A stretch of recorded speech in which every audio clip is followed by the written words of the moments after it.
Hey there, welcome back. If you're here, you're probably looking to find out how to simplify radicals. If that's the case, keep watching. If you're not very confident about adding, subtracting, multiplying, or dividing radicals, I suggest you watch my previous video first though. If you're all set, let's dive right in.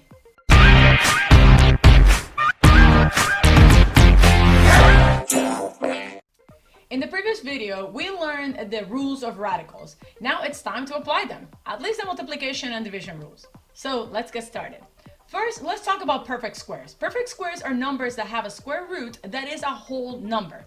For example, the square root of 16 is equal to 4.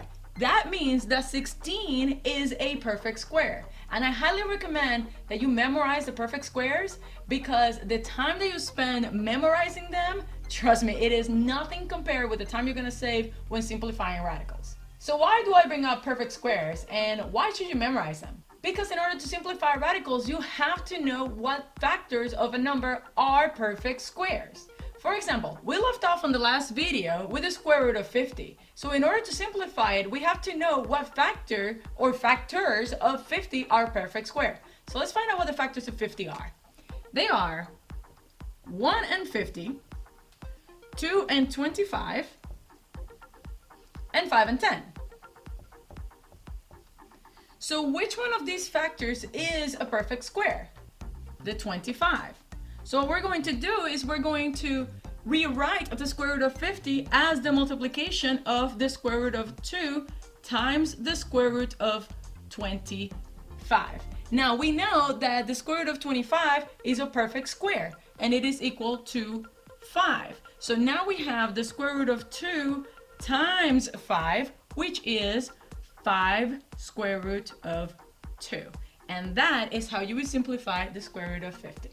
Now, had I chosen, for example, like 5 and 10, had I split the square root of 50 into the square root of 5 times the square root of 10, that wouldn't have simplified into anything because the square root of 5 cannot be simplified and neither can the square root of 10. So that's why it's important that you know which factors of 50 are perfect squares.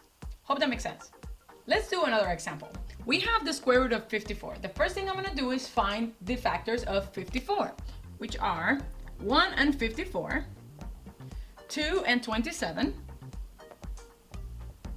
3 and 18, and 6 and 9, right? Now we are going to find out which one of those is a perfect square. Well, 9. That means that I'm going to rewrite the square root of 54 as the square root of 9 times the square root of 6. And the square root of 9 is actually 3. So this is just going to be 3 times the square root of 6, which is 3 root 6. And that's it. Now let's kick it up a notch. Let's suppose that you have 5 square root of 48. Now I'm going to do the exact same thing I did for the previous one, but now I gotta keep in mind that I also have to multiply times 5, okay? So the first thing I'm gonna do is find the factors of 48, which are 1 and 48, 2 and 24, 3 and 16, 4 and 12, and 6 and 8. All right, now I am going to find out which one of these is a perfect square. Haha, trick question, because both 16 and 4 are perfect squares. So which one am I going to choose? Well, it makes more sense to choose 16, and I'm going to explain why in a second, but it's basically you always want to choose the greater perfect square that you have as a factor, and I'm going to show you why. So let me show you both ways. The first one would be if I do the square root of 16 times the square root of 3. And that would be the square root of 16 is 4. So that's just going to be 4 square root of 3. One bam done, you get it in one step. Now, if I would have chosen 4, which there's nothing wrong with that because sometimes you have such a big number that you're like, listen, the only thing I can think of right now is 4. So I'm just going to go ahead and do 4. But you gotta be careful because there's gonna be a second step to it. So if I choose 4, I know that the square root of 4 is gonna be 2, right? And this is gonna be 2 square root of 12. However, 12 still simplifies even further because a factor of 12 is 4. So this would actually split into the square root of 4 times the square root of 3, which means that this would be 2 square root of 3 times 2, right? We gotta remember that. So this would be 2 times square root of 3, which would be 4 square root of 3. Now notice how you reach the same answer, but this one is just gonna take you a little bit longer.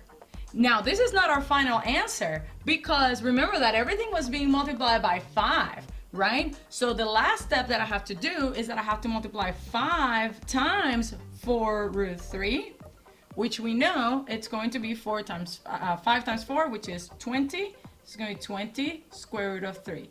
And this is my final answer.